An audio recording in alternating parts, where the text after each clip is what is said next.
વાત કરીએ આપણે આજે પોલિસેકેરાઇડની।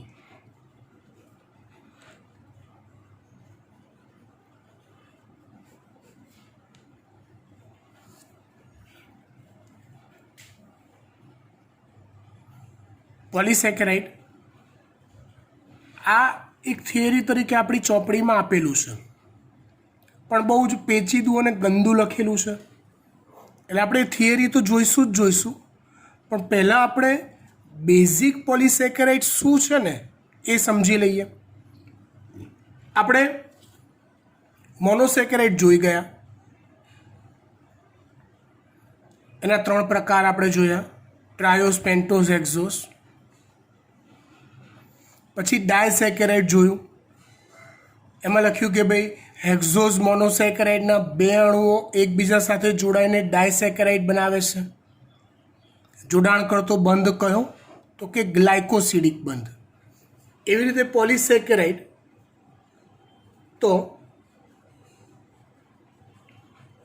હેક્ઝોસ મોનોસેકેરાઇડના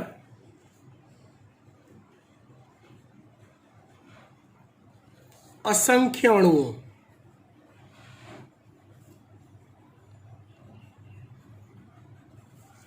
એકબીજા સાથે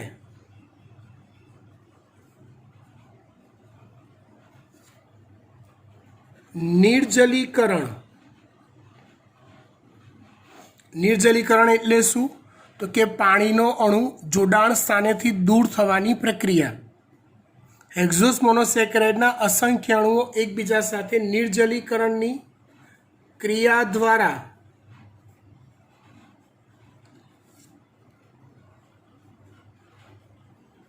જોડાય છે। નિર્જલીકરણની ક્રિયા દ્વારા એકબીજા સાથે જોડાય છે, અને જોડાણ સ્થાનેથી પાણીના અણુ દૂર થાય અને જે બંધ બને એ જોડાણ બંધ ગ્લાયકોસિડિક બંધ હોય છે।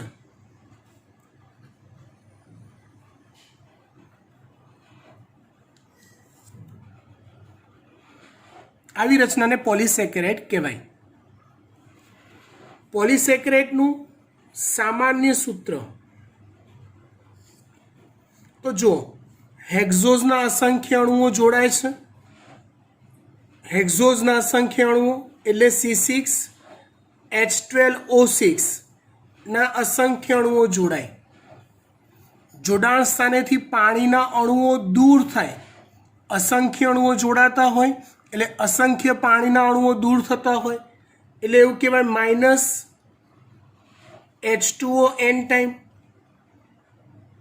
તો જવાબ મળે C6H10O5 n ટાઈમ। આ કોનું સામાન્ય સૂત્ર થયું? તો કે પોલિસેકેરાઇડનું। કોનું સામાન્ય સૂત્ર થયું? તો કે પોલિસેકેરાઇડનું। હું અત્યારે જે સમજાવું છું ને બેટા, એ નીટ માટે પ્રોપર તમને જે પોલિસેકેરાઇડ સમજવું જોઈએ, આવડવું જોઈએ એ સમજાવું છું। પછી ટેક્સ્ટબુકની જે થિયરી છે હું રિપીટ ફરીવાર સમજાવીશ, બરાબર? આ પોલિસેકેરાઇડ તમને ક્લિયર હોવું જોઈએ જે હું સમજાવું છું। આ એનું સામાન્ય સૂત્ર છે પોલિસેકેરાઇડનું, C6H10O5 n ટાઈમ। હવે પોલિસેકેરાઇડ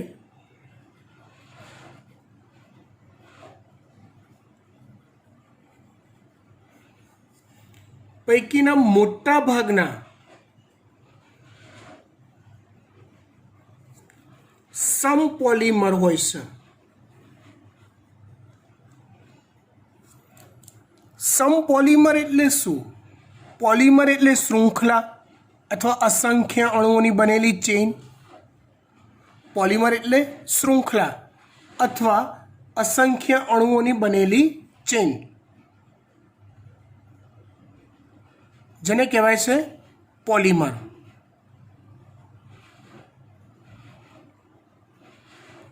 હવે સમપોલિમર એટલે શું?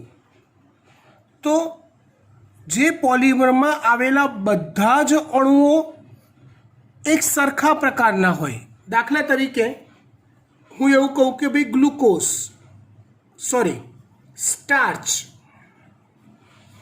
તો સ્ટાર્ચના બંધારણમાં ગ્લુકોઝના અસંખ્ય અણુઓ, ખાલી ગ્લુકોઝના જ, બીજું કોઈ નહીં, ખાલી ગ્લુકોઝના જ અસંખ્ય અણુઓ જોડાયેલા હોય, બીજો કોઈ અણુ ના હોય, તેને સમપોલિમર કહેવાય.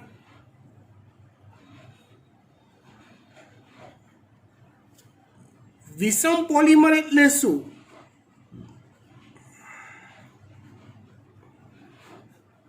એટલે એક કરતાં વધુ પ્રકારના અણુઓ ભેગા મળી રચાતો પોલિમર, તેને વિષમ પોલિમર કહેવાય. એક સમાન પ્રકારના અણુઓના જોડાવાથી બનતો હોય તો સમપોલિમર, અને એક કરતાં વધુ પ્રકારના અણુઓના જોડાવાથી બનતો હોય તો વિષમ પોલિમર. બરાબર. અહીંયા આપણા અભ્યાસક્રમમાં મુખ્યત્વે 3 પોલિમર તમને પાક્કા આવડવા જોઈએ. પોલિસેકેરાઇડ 3 પાક્કા આવડવા જોઈએ. એક છે સ્ટાર્ચ.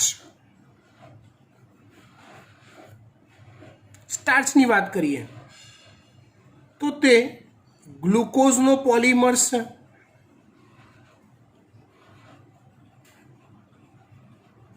મતલબ હેક્ઝોઝ મોનોસેકેરાઇડ ગ્લુકોઝના અસંખ્ય અણુઓ ગ્લાયકોસિડિક બંધથી જોડાઈ સ્ટાર્ચ બનાવે છે એવું કહેવાય, એટલે ગ્લુકોઝનો પોલિમર છે. સ્ટાર્ચમાં ગ્લુકોઝના અણુઓની ગોઠવણ 2 પ્રકારની હોય છે. એક હોય છે એમાઇલોઝ ને બીજી હોય છે એમાઇલોપેક્ટિન. એમાઇલોઝ જે છે એ ગ્લુકોઝની સરળ શૃંખલા છે, લાઈક આ રીતે સીધી શૃંખલા. અને એમાઇલોપેક્ટિન એ ગ્લુકોઝની શાખિત શૃંખલા છે. એમાઇલોઝ એ ગ્લુકોઝની સરળ શૃંખલા છે અને એમાઇલોપેક્ટિન એ ગ્લુકોઝની શાખિત શૃંખલા છે. મતલબ કે આવી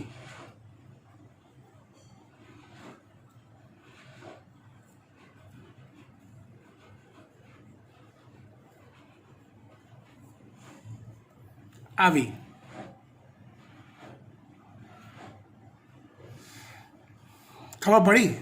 એટલે સ્ટાર્ચના બંધારણમાં એમાઇલોઝ બી છે, સળંગ સીધો ગ્લુકોઝ જોડાયેલો હોય, અને એમાઇલોપેક્ટિન પણ છે, શાખિત શૃંખલા ધરાવતું. જેમાં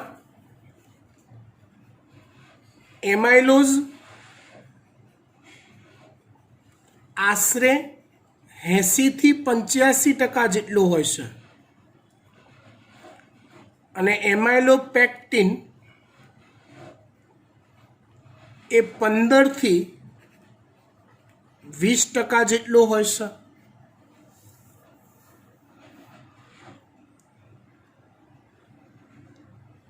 વાત ખબર પડી? ઓકે. સ્ટાર્ચનું એક સ્ટ્રક્ચર બનાવીએ, વધુ આઈડિયા આવે આપણને. એટલે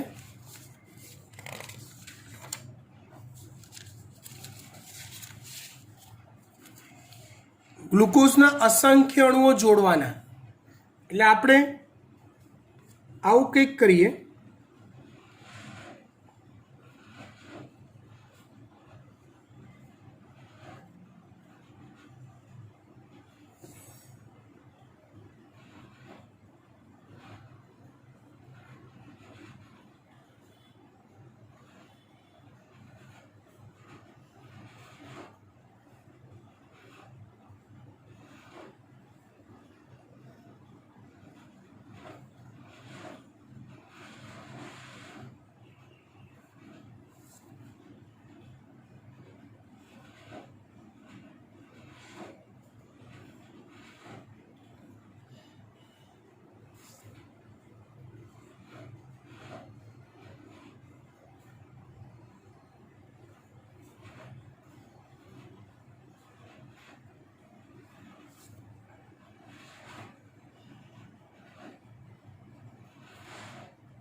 જો અહીંયા તમે ગ્લુકોઝનું અણુ ધારી શકો છો HOH HOH OH H H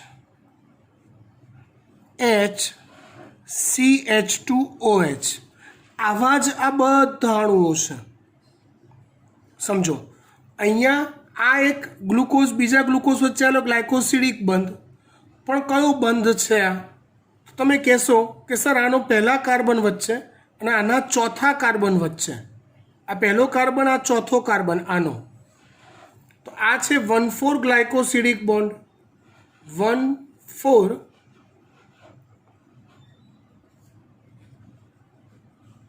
ગ્લાયકોસિડિક બંધ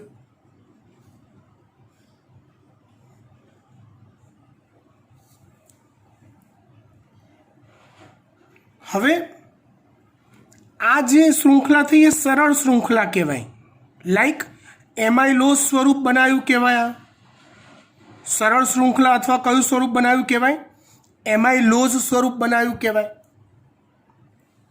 હવે જેને આપણે સાખીત શૃંખલા કહીએ એ કેવી હોય જે સાખીત શૃંખલા હોય એ કેવી હોય તો સમજો અહીંયા જો CH2OH હોય ને એટલે CH2OH આ પ્રમાણે આપણે ધારી લઈએ આપણે તો સમજો ધ્યાનથી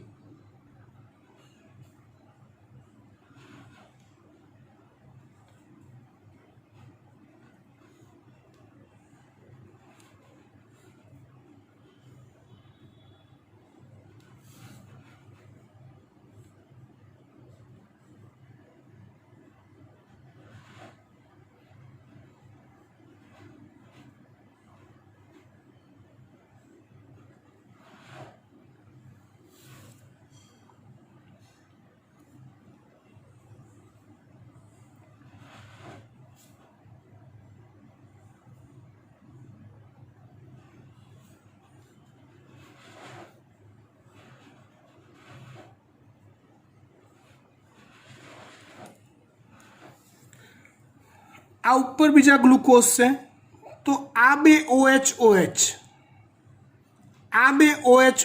છે એની વચ્ચે જોડાણ થાય આ રીતે અને H2O દૂર થાય અને ઓક્સિજનનો બંધ અહીંયા જોડાઈ જાય આની સાથે તો આ એક નવી સાખીત શૃંખલા તૈયાર થશે આવી ખબર પડી એટલે આ રીતે નવી ચેન શરૂ થઈ જશે ક્લિયર હવે જ્યાં સાખીત શૃંખલા રચાતી હોય ને એ સાખીત શૃંખલાવાળો ભાગ જે છે ને એને નોન રિડ્યુસિંગ છેડો કહેવાય છે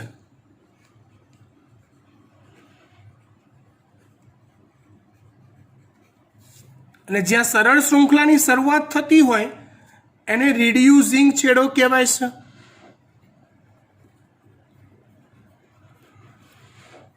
સ્ટાર્ચના બંધારણમાં આવી સરળ શૃંખલાઓ લગભગ 80 થી 85% છે અને 10 થી 15% કિસ્સામાં આવી શાખાઓ બનતી જોવા મળે છે એટલે એવું કહેવાય એમાઇલોઝ 80 થી 85% અને 10 થી 15% એમાઇલોપેક્ટિન એવું કહેવાય હવે સ્ટાર્ચમાં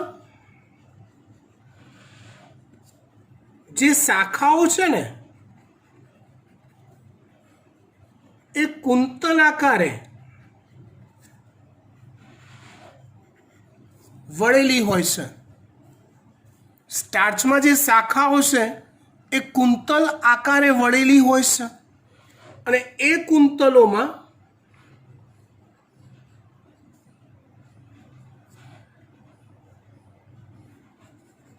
એટલે જો સ્ટાર્ચને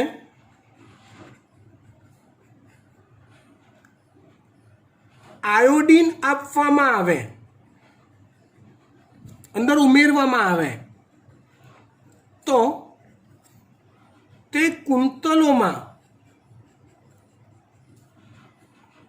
આયોડીનનો અણુ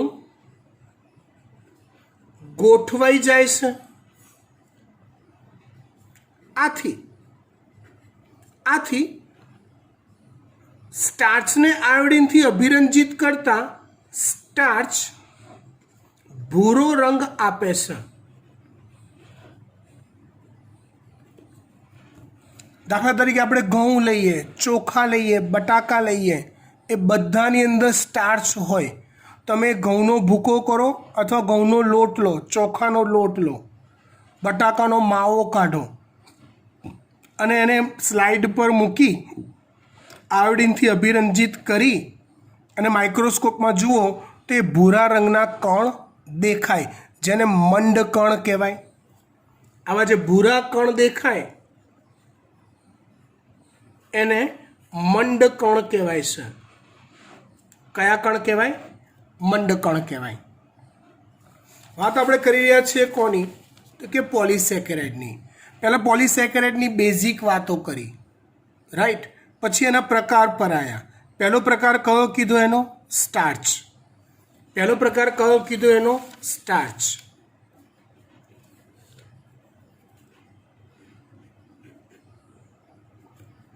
બીજો પ્રકાર છે સેલ્યુલોઝ. સેલ્યુલોઝમાં પણ ગ્લુકોઝનો જ પોલિમર આવેલો હોય છે, પણ તે સરળ શૃંખલા સ્વરૂપે જ હોય છે. આવી શૃંખલાઓ જ હોય. વનસ્પતિ કોષની કોષ દિવાલ એ સેલ્યુલોઝની બનેલી હોય છે.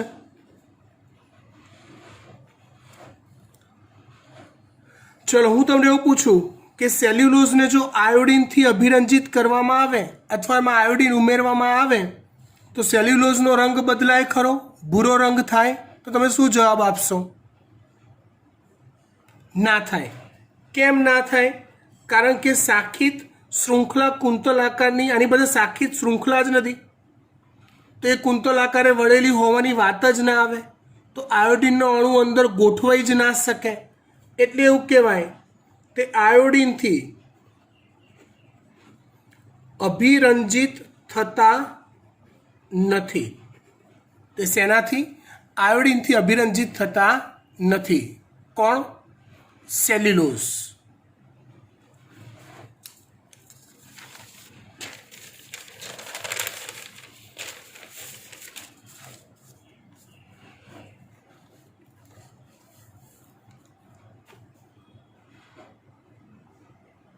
ત્રીજું આવે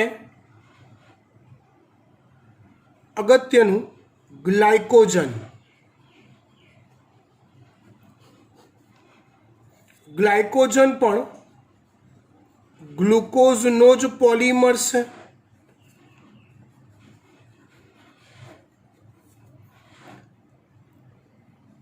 પણ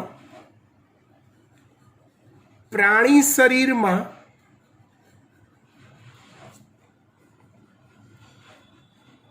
વધારાના ખોરાકનો સંગ્રહ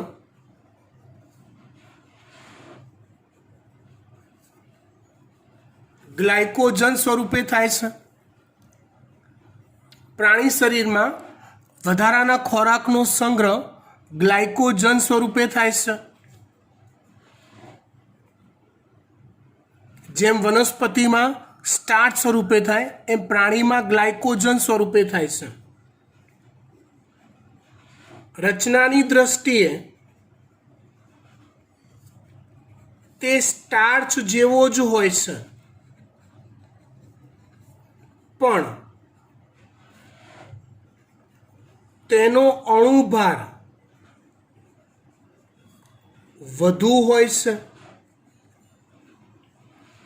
રચનાની દ્રષ્ટિએ તે સ્ટાર્ચ જેવો જ હોય, પણ એનો અણુભાર કેવો હોય છે?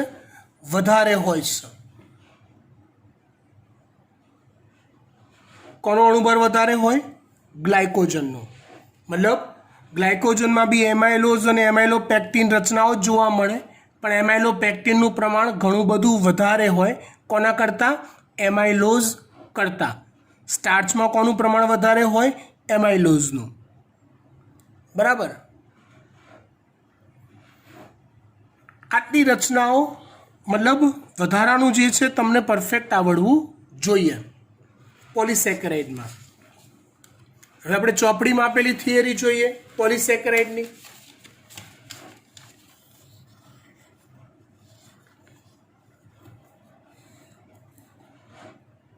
એક પછી એક પોઈન્ટ જોતા જઈએ. જો પોલિસેકેરાઇડ તો એસિડ અદ્રાવ્ય જૂથમાં બૃહદ અણુઓની જેમ પોલિસેકેરાઇડ પણ અન્ય જૂથ સ્વરૂપે જોવા મળે છે. પહેલા વાક્યનો અર્થ તમે સમજો. તો શરૂઆતમાં આપણે કાર્બનિક દ્રવ્યના પૃથ્થકરણની કસોટી કરી હતી. એમાં એસિડ અદ્રાવ્ય ભાગને અલગ તારવ્યો હતો. તો એ એસિડ અદ્રાવ્ય ભાગમાં બૃહદ અણુઓ હોય. યાદ છે? બૃહદ અણુ અને સૂક્ષ્મ અણુ, આવી ચર્ચા બી એક ટોપિકમાં કરી હતી, ચેક કરી લેજો. મોટા કદના અણુઓ હોય ને બૃહદ અણુઓ કહેવાય.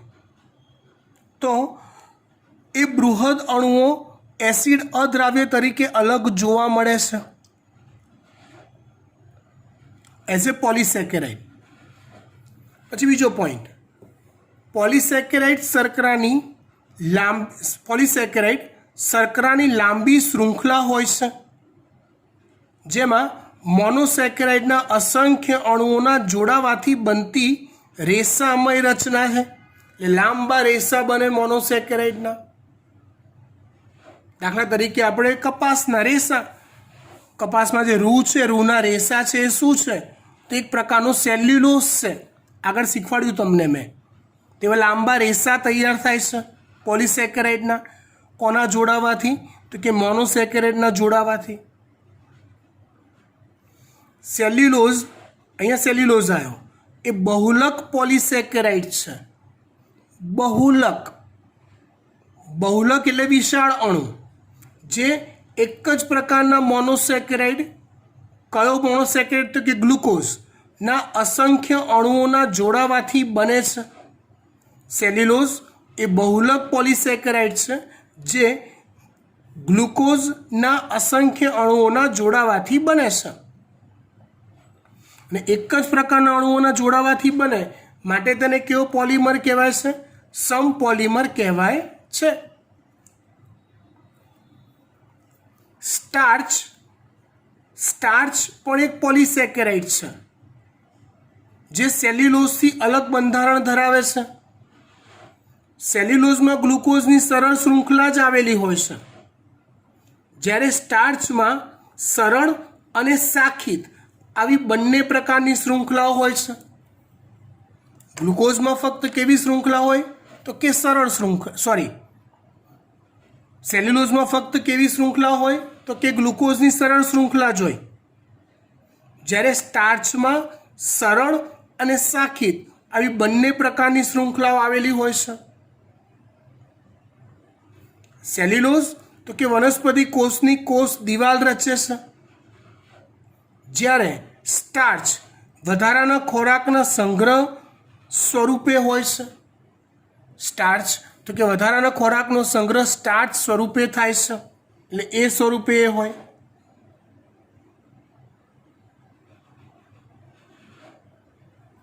ગ્લાયકોજન પ્રાણી શરીરમાં જોવા મળતો પોલિસેકેરાઇડ છે. ગ્લાયકોજન એ પ્રાણી શરીરમાં જોવા મળતો પોલિસેકેરાઇડ છે. ખબર પડી ગઈ? આગળ મેં સમજાવી દીધું છે. ચલો, ત્યાર પછી ઇન્યુલિન. આ ઇન્યુલિન છે, ઇન્સ્યુલિન નથી. ઇન્યુલિન એ પોલિસેકેરાઇડ છે. ઇન્સ્યુલિન એક પ્રકારનો પ્રોટીન છે. ઇન્સ્યુલિન જે અંતઃસ્ત્રાવ છે ડાયાબિટીસ માટેનો યાદ હોય તો તમને, એક પ્રકારનો પ્રોટીન છે, આ છે ઇન્યુલિન. તો ઇન્યુલિન એ ફ્રુક્ટોઝનો પોલિમર છે.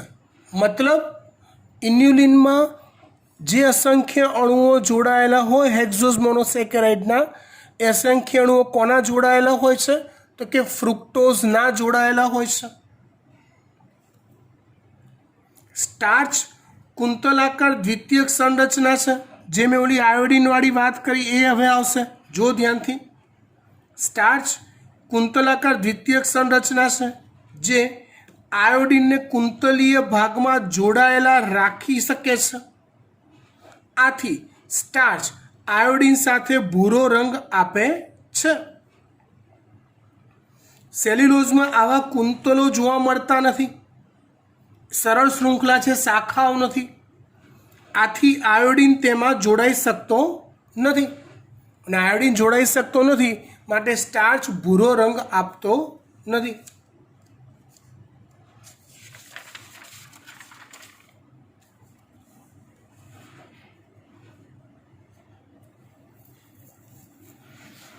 આ સિવાય કુદરતમાં ઘણા જટિલ પોલિસેકેરાઇડ પણ છે. જટિલ પોલિસેકેરાઇડ એટલે વિષમ પોલિમર, એક કરતાં વધુ પ્રકારના અણુઓના જોડાવાથી બનતો પોલિમર એટલે વિષમ પોલિમર. એના ઉદાહરણ ખાલી આપણે યાદ રાખવાના છે. Glucose amine, N acetyl galactose amine, glucose amine, N acetyl galactose amine વગેરે. કાઇટિન પણ એક પોલિસેકેરાઇડ છે. સંધિપાત સમુદાયના પ્રાણીઓના બાહ્ય કંકાલ કાઇટિનના બનેલા હોય છે. કાઇટિન પણ એક પોલિસેકેરાઇડ છે. એક તમે ભણાવશે જ્યારે પ્રાણી સૃષ્ટિનું વર્ગીકરણ, એમાં આવશે. તો સંધિપાત સમુદાયના પ્રાણીઓના બાહ્ય કંકાલ કાઇટિનના બનેલા હોય છે. અને જેટલા પણ જટિલ પોલિસેકેરાઇડ છે એ વિષમ પોલિમર છે. ટેક્સ્ટબુકમાં આવી અંધડ લેંગ્વેજમાં આપેલું છે, ખાલી પોલિસેકેરાઇડ એકલું જ આપ્યું છે. પણ તમને ખરેખર પોલિસેકેરાઇડ સમજવું હોય તો પહેલાં મોનોસેકેરાઇડ આવડવું જોઈએ, ડાયસેકેરાઇડ આવડવું જોઈએ, એના ચક્રીય સ્વરૂપ આવડવા જોઈએ, તો જ પોલિસેકેરાઇડમાં તમને ખબર પડે. આ ચેપ્ટર લાંબુ છે અને અઘરું છે. જો તમે રોજે રોજ સાથે સાથે તૈયાર ન કરો તો. એટલે મારી ખાસ વિનંતી છે કે મહેરબાની કરી આજે ને આજે જ આટલું ચલાયેલું છે તૈયાર કરી નાખવું. અહીંયા ચેપ્ટરનો એક ટૉપિક પૂરો થાય છે. બીજો ટૉપિક આપણે સ્ટાર્ટ કરીશું આવતા અંકે. બરાબર, આટલું તૈયાર કરી. અને હા, હજી ઘણા બાળકો ગૂગલ ક્લાસરૂમમાં હોમવર્ક નાખતા નથી. સ્ટ્રિક એક્શન લેવા પડશે જો એ રેગ્યુલર બેઝ પર ચાલુ ન થયું તો. એટલે રેગ્યુલર હોમવર્ક નાખવું અનિવાર્ય છે. બાળકો કારણ એવા આપે છે, નેટ નથી ચાલતું, આ નથી થતું, તો એવા કારણો વેલિડ નથી. બરાબર, નેટ આખો દિવસ ના ચાલતું હોય એવું બને નહીં, કેમ કે દેશભરમાં બધા લોકો પાસે ઇન્ટરનેટ છે જ. એ થાય અમુક વાર પ્રશ્ન થોડાક ટાઈમ માટે, પણ લોંગ ટાઈમ માટે આવા ઇસ્યુ થતા હોતા નથી. પોલિસેકેરાઇડ સુધી રાખીએ છીએ. હવે દરેક બાળકની બીજી એક ખાસ વાત, આખું કાર્બોહાઈડ્રેટ શરૂઆતથી અંત સુધી ફરી એકવાર જોઈ લેજો. અને જો કોઈ ડાઉટ કે કોઈ ક્વેરી છે તો પૂછી લેજો. તૈયાર કરવા બેસશો તો ડાઉટ ઊભા થશે, અને ડાઉટ ઊભા થશે તો પૂછશો તો પાક્કું થશે. બરાબર, ઓકે, આટલે સુધી રાખીએ છીએ.